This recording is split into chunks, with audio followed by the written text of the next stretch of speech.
Hey everyone, welcome back to CryptoCache. Thanks again so much for joining me here. Hope you're having a great day. This is nice, seeing Bitcoin make a little push here to the upside, rejecting off 66,000, that descending trend line here.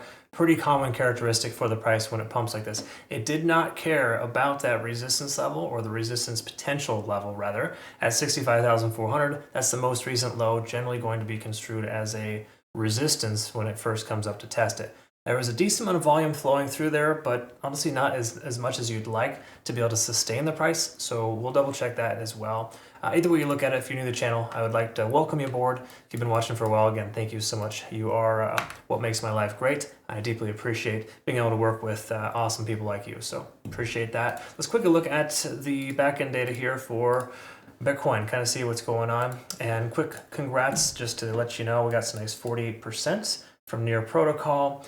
ICP 20% and 27% from Bitcoin. Those are all short trades. Do we switch to long positions? That's the question right now. I get a lot. The short answer is no, because this is still very premature, still very early. Likely to see the price pull back. I'm not sure if it's going to be dramatic or significant, but we still keep doing this, this false positive where the price comes up, gets a bunch of late longs to get in there, and then it pulls back. So I would just recommend no long positions for the moment. But let's take a look here.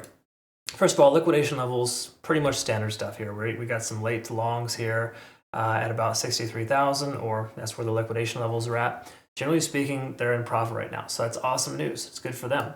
I don't know why they bought that dip, but I get it. Totally, it is a dip to buy, just considering how overextended it was. But the truth is, there's not a lot of confirming factors. Taking a long position would have been a good, viable option. Having said that though, 66K right now, rejecting out. We still got a lot of liquidation above us at 69,000. We've known that for a while. Same thing here with the macro too. Really nothing has changed here. If we look at liquidation here for the most recent past, somewhere in the range of about 4 to 5 billion at that level of 63,200. So a decent chunk of change right there. But again, we're kind of smack dab in the middle of that. 63K is about 3,000 below us. 69,000 is about 3,000 above us. Where do we go from here? That's the question. Okay, so let's go ahead and see if we can extract anything from the charts here and understand. And just to clarify, when we talked previously, if you didn't catch my analysis this morning, the simple way to understand it is that this more recent local point of control, about 65,000, 64.7, it's that fib level as well, holding fairly strong for the moment. Again, more recent high, working as a new low. Once more, this is a daily time frame. We gotta wait and be patient for the candles to close. But for right now, we got a moderate amount of volume with a nice, I guess you could say, a dragonfly type of doji candle forming. Pretty solid consideration for the price turning around. But again, it's not a guarantee, of course. Just generally speaking, you do typically see when the price action looks kind of like this, which is what we're seeing here today. Don't mind the color. The pattern's the same, generally followed by a green day. So we could very well see a bit of a relief rally tomorrow to break that descending trend line. We'll see here, obviously, in time. When we double check these factors here, these haven't changed much.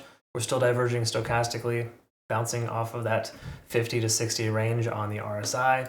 So nothing really super telling here. The important stuff, me personally, is on the 4-hour time frame. We're going to be able to see that here likely at this point. So let's go ahead and double check this. First of all, we're getting rejected by the 20-day SMA and the 50. That's a strong resistance right there at 66K.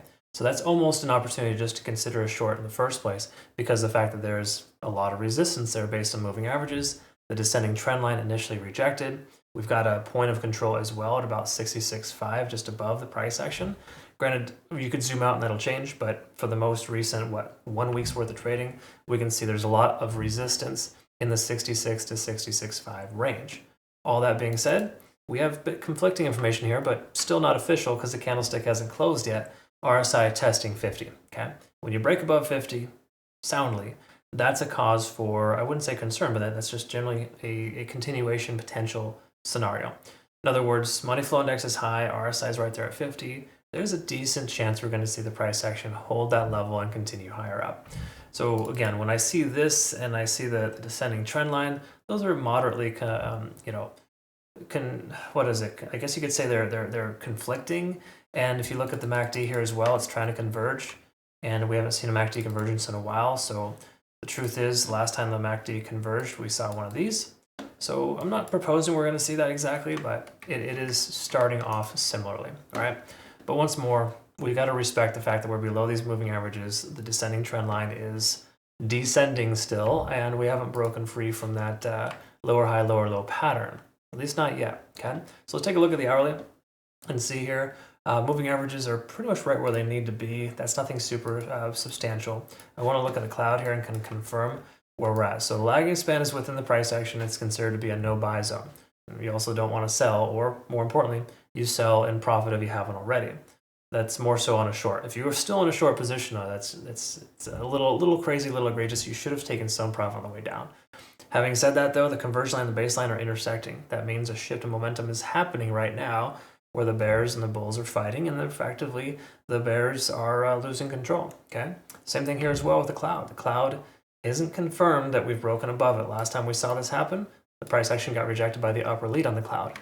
We're tentatively rejecting off the lower lead of the cloud, but we're still not there yet, and there's a pretty significant shelf here. So the truth is, we may have a good buy signal here in the next 12 hours. I'll probably be sleeping at that point. You might be as well. But generally speaking, the price goes, just say sideways for a few hours. That would give us confirmation about the cloud, potentially a bullish backtest of the descending trend line. So in a perfect world, what I'd love to see is the price come up here, get rejected by the point of control, start to trickle down here, kind of flag out, and that's when we get in right when it bounces off the most recent descending trend line and or the upper lead on the cloud. So that's kind of what I'm going to be looking for. I'll provide those specific details in our trade alerts. Future reference to anybody who doesn't know this already, make sure you enable all channels in our Discord.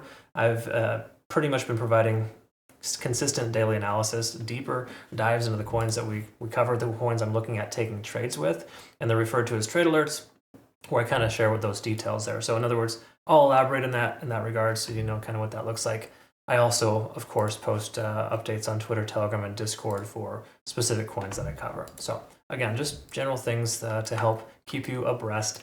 But at this point, the easy way to understand it is that we've broken bullish, yes, but it's not truly confirmed yet. A good trader, in my personal opinion, would wait a little bit longer to take a trade. But once more, it can be easy to FOMO in or out of these coins or these trades, because the market moves so quick and so violent that you pretty much have to trade intraday, and swing trading almost becomes irrelevant. So again, as a swing trader, I'm going to wait a little bit longer for confirmation. A, above the cloud. B, identify hopefully some type of flag pattern, and if possible, we can have a bullish backtest of the descending trend line and take along with confidence. That's generally the goal, right?